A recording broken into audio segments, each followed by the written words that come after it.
خب در بخش بروز آقای انجینر اسماعیلی را با خود داریم، انجینر برق و یک طیاره ساختن. اما قبل از اینکه بریم سر جزئیات صحبت بکنیم که چقدر مدت زمان طول کشید طرح طیاره را ساختن و بعد از او خود طیاره را ساختن، چه کارایی و کارآمدی داره، بریم با هم دیگه یک بسته معلوماتی رو ببینیم از طیاره‌ای که آقای هلالی ساختن. البته تصاویر است و بعد از او صحبت ها هم همراهشان آغاز میکنیم.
بسیار عالی. سلام علیکم، صحبتان بخیر. تشکر، صبح شما بخیر. خوش آمدید انجینر.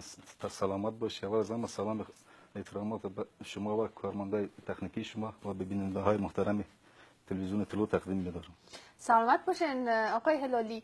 از فراه میگن آمدین، از راه دوری آمدین، نو آمدین یا چند ماهی میشه که سپری کردین در کابل یا زندگی در اینجاست و اصلیت از فراه است؟ خب ما از فراه هستیم، اما تقریبا 11 سال 12 سال رئیس برق ولایت نیمروز بودم. دیگه 2-3 ماه میشه که دیگه مسافرت نمیشه، گفتم میجدم کابل یک وظیفه بگیریم دیگه. 2-3 ماه میشه کابل آمدیم. بله از خوش آمدین. پشت فراه خودت نشدین؟ نه خیر، نه وطن خوب است دیگه، بازم شرایط آماده نیست که آدم بره و بیای رفت آمد.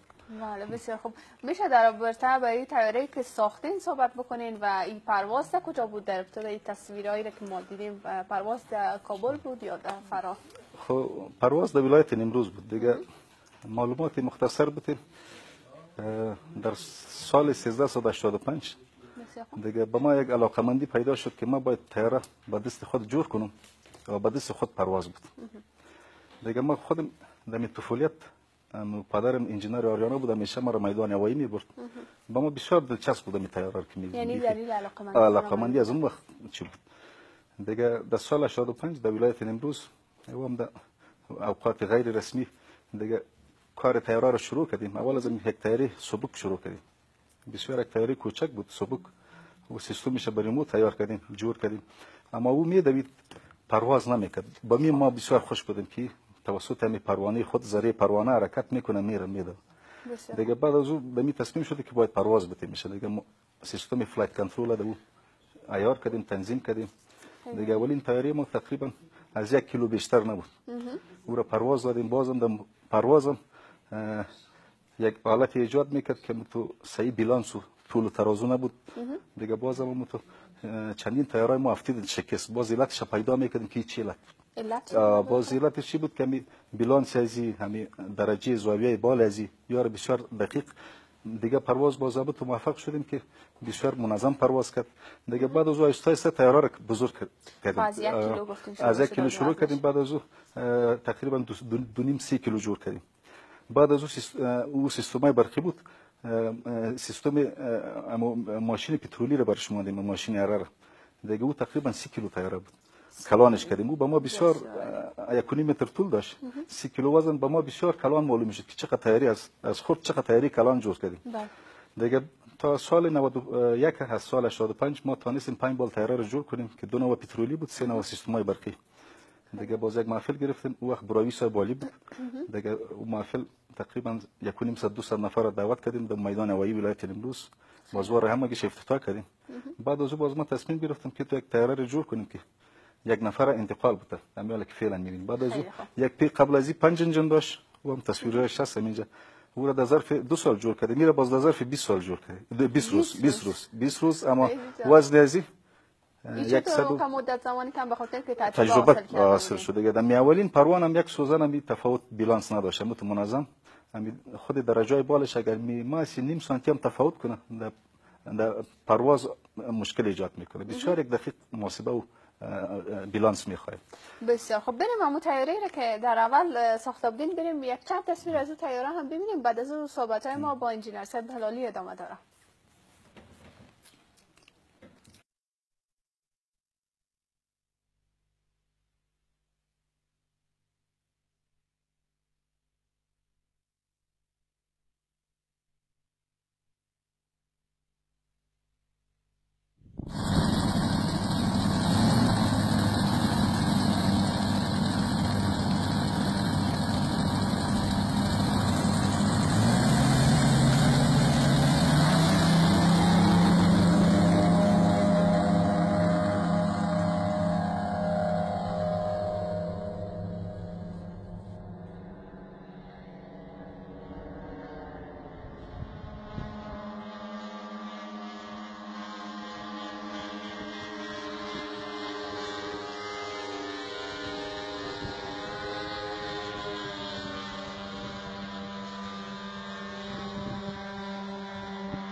خیلی عالی. یا طیاره ساخته بدن خیلی زیبا بود.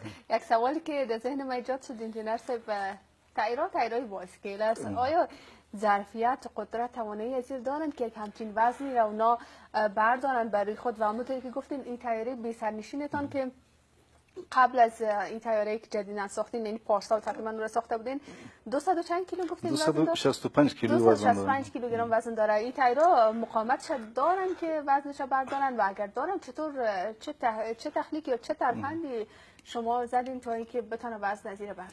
خب این طیاره بایسکل است. اونجا جمپین هم داره. دیگه طیاره را باز ما سیخایش دبل کردیم. همونطور چی کردیم که به می وزن آمادهش کردیم. این طیاره بایسکل دیگه زیاد وزن بردن نمیتونه مثلا.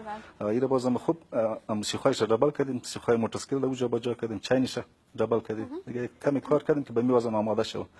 دیگه باز سیستمای جمپین داره. در وقت نشست میتونه وزن بالای طیر فشار زور نمیه.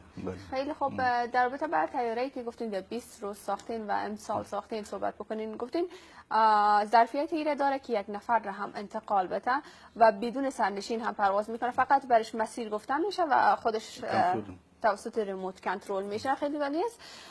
با کدام میبخشین با کدام نسبت میشه از این طیاره ها استفاده کرد؟ یعنی استفاده و کارایی این طیاره ها چی میتونه باشه و چه ضروریاتی را میتونه رفع بسازه؟ خب از این طیاره میتونه بسیار استفاده مسیر صورت بگیره. میتونیم مثال بعضی باغ‌های وسیع است، یعنی به منظور سمپاشون استفاده شود. میشه که در سرادات ما و شما همون سیستم کمری وایرلس به وصل شود. میشه از یک اتاق می کنترل اداره شود. در سرادات میشه از این استفاده شود. دیگه از جهت استفاده مسیر میشه از این اگه بخوایم ما میتونیم استفاده کنیم. آیا این طرحتان را پیشکش هم کردین در جایی به دولت؟ از شما استقبال هم شده از ساخت یک همچین طیاره؟ من بدون شک مطمئن هستم اگر وسایل در اختیار شما قرار داده شده خیلی بهتر از این هم ساخته میتونید. شما فقط با وسایل ابتدایی که در نزد خودتان بوده یک همچین طیاره ساختین. استعدادتان بدون شک قابل قدر است. اگر با شما کمک و همکاری شود میتونید طیارات پیشرفته تر از این هم بسازین. تشکر. دیگه در سطح دولت تالی خو به این تشویق صورت نگرفت. منتها مو وقتی که براوی صاحب والی بود، ما محفل گرفتیم 5 بال طیاره سبک وزن جور کردیم. وقت باز خوب ما را تقدیر کرد، تقدیرنامه داد. دیگه به سطح دولت تشویق تقدیر صورت نگرفته، اما شاید چیزا ارزش داشته نباشه. منتها دیگه علاقمندی و دلچسبی خودم بود. در این قصه بودم که ما را کس تشویق میکنه یا تشویق نمیکنه، در اون فکر ما نبودیم. منتها یک آرزوی مایی بود که طیاره دست ما پرواز کنه، بالاخره طیاره جور کنیم که یک نفرم انتقال کنه او با دست خود جورش کنیم او پرواز بتیم، نشست بتیم میشه. بسیار عالی. اگر کدام گفتنی خاصی هم داشته باشین، کمره برنامه بامداد خوش در اختیارتان قرار دارم. خب بس از شما تشکری میکنیم که ما را دعوت کردین به برنامه‌تان. دیگه او تو خاص صحبت نداریم، بازم به جوانای ما پیام مایی است که همیشه وطن خود ترک نکنن، کوشش کنن همینجا باشن و کوشش کنه که زحمت بکشه، ابتکارات کنه تا که افغانستان ما شما سربلند شود.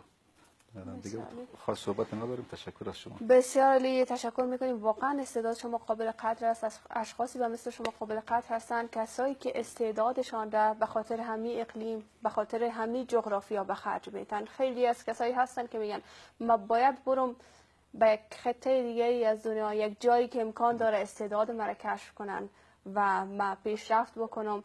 اما بیاین بر خود ما کاری انجام بدیم، بیاین از جای ما بلند شیم، حرکت بکنیم و به خاطر مملکت ما یک حرکت مثبتی داشته باشیم.